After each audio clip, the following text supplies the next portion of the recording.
Okay, in this video, I'm going to talk about series. A series is an unending sum of terms in a sequence. It's denoted by sigma, so we use sigma notation. It means the sum from n equals 1 to infinity of an.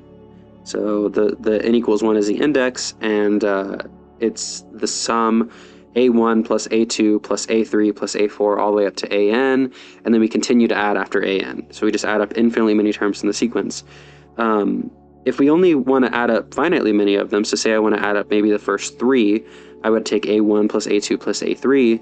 We denote that with this sk. So sk is the kth partial sum, or it means add up the first k terms in the sequence. So a1 plus a2 all the way up to ak, but end at ak. So it's finitely many. So let's take a look at some partial sums here.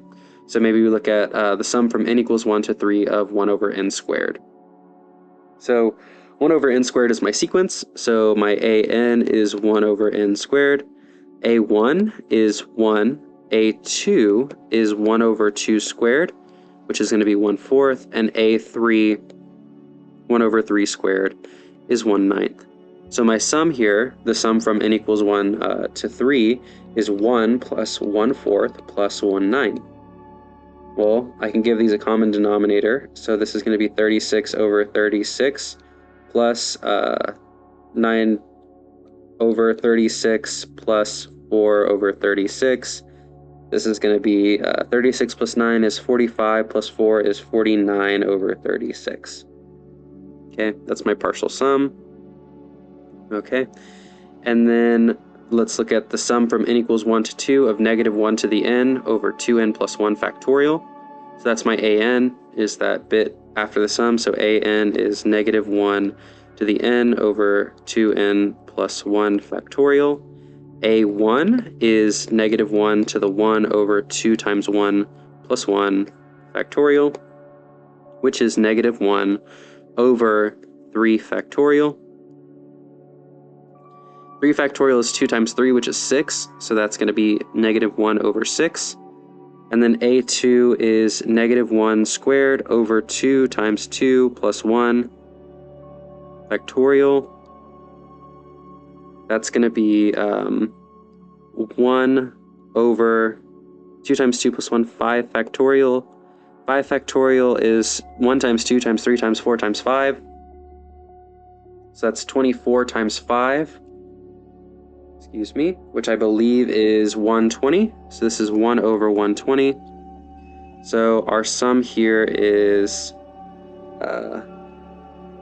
negative 1 over 6 plus 1 over 120. Okay, giving these a common denominator, this is going to be negative, let's see, 20 plus 1 over 120, which is negative 19 over 120. So that's my partial sum. Okay. So moving on, these sums, they have infinitely many terms in them, but they can have a finite value. So they can sum up to something finite. We say the sum from k equals 1 to infinity of ak converges to a value, say L, right? So this is some number L, if eventually the partial sums get close enough to L. So this is our idea, is that if we keep adding up these terms, and then eventually we're adding up things that are so arbitrarily small that we're getting closer and closer and closer to this value, then the sum must have been that value. So we say that the sum from k equals 1 to infinity of ak, so the sum of all those infinitely many terms in the sequence, is equal to the limit as k goes to infinity of the kth partial sum, which is the limit as n goes to infinity of the sum from k equals 1 to n of ak, and that's L. So this is our idea, right? We know a sequence can't converge if its terms don't get arbitrarily small eventually. So this is our idea, right? Unless if our terms don't get really small. So if the limit as n goes to infinity of an isn't 0, right? So they don't get really, really, really small. Let's say it equals some, non-zero number a. Then our sum is pretty much a1 plus a2 plus a3. And then we go arbitrarily far in the sum and we find a bunch of a's. So you plus a plus a plus a plus a. But a's were not 0. So we're adding up infinitely many kind of large numbers, and so we end up with something that's infinite, right? So in order for a sequence to converge, the limit of the sequence, in order for a series to converge, sorry, the limit of the sequence has to be 0. We have to get arbitrarily small. So this gives us our first test for divergence of series. We call it the basic divergence test. And if the limit as n goes to infinity of an is not 0, then the sum of an diverges. So let's take a look at these here. So the first thing we want to look at is to determine if these diverge is the limit as n goes to infinity of an 0. So this is the limit as n goes to infinity of 1/2 to the n, right? Because my an is 1/2 to the n in this case. This is the same as the limit as n goes to infinity of 1/2 to the n. Well, obviously that goes to 0 because 2 to the n goes crazy fast. So this is going to be 0. So this passes the basic divergence test. We can't say that this converges necessarily, right? We don't have the tool to say that, because all our series basic divergence test says is that if it's not 0, then it diverges. We don't say anything about convergence, because it turns out that there are situations where the limit is 0, but it still diverges. It doesn't go to 0 fast enough in a sense. So let's look at our next guy here. The sum from n equals 1 to infinity of e to the n. Well, the limit as n goes to infinity of e to the n is very much infinity, right? It grows exponentially fast. So this series must diverge. So this series diverges. It's very large. Let's look at 1/n. So this is going to be the limit as n goes to infinity of 1/n. Clearly that equals 0.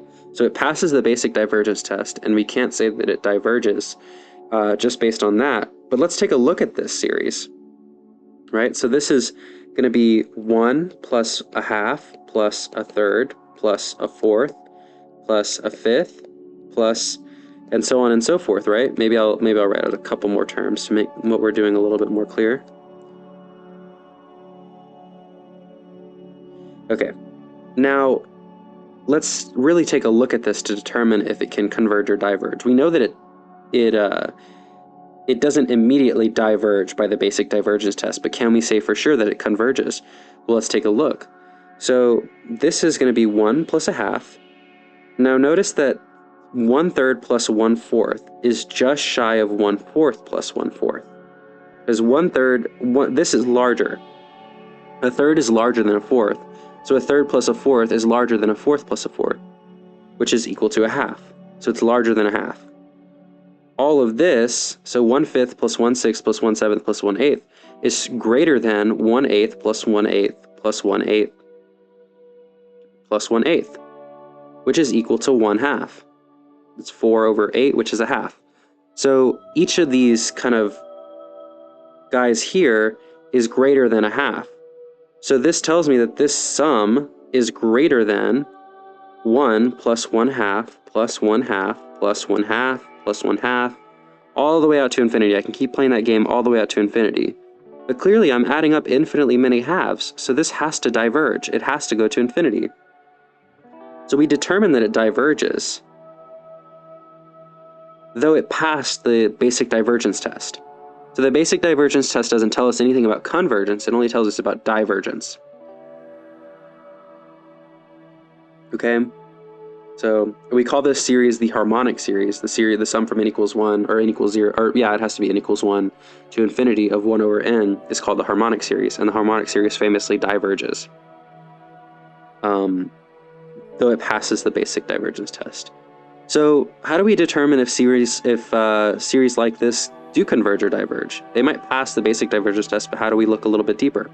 So for that we have two tests. We have the p-series and the geometric series test. So if my series looks like this, the sum from some value, we'll say n equals 1 maybe to infinity, of 1/n to the p, it converges if p is greater than 1. So notice the harmonic series is when p is 1, right? There's an implicit 1 on the end. But if p is greater than 1, it turns out it converges. And then we have the geometric series test. So geometric series are of the form the sum from n equals k of a times r to the n. we call r the rate, and this actually converges to a specific value. It's not too hard to prove that it converges to this.